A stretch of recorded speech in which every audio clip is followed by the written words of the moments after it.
Okay guys, we have to simplify this expression fully. This one we can do is very simple in two simple steps. The first thing is to distribute the powers, that is the power outside the bracket. We distribute it for all the members in the bracket.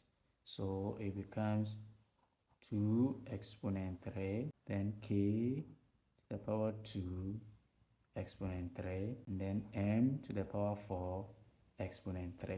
Now after distributing the powers, the next thing we do is to evaluate the powers. 2 exponent 3 becomes 8, then k exponent 2 exponent 3.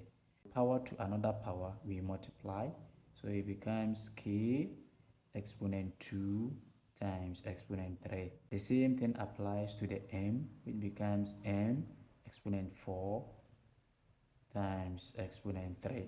The power to another power, you multiply the two powers. So it becomes 8 k exponent 6 m exponent 12.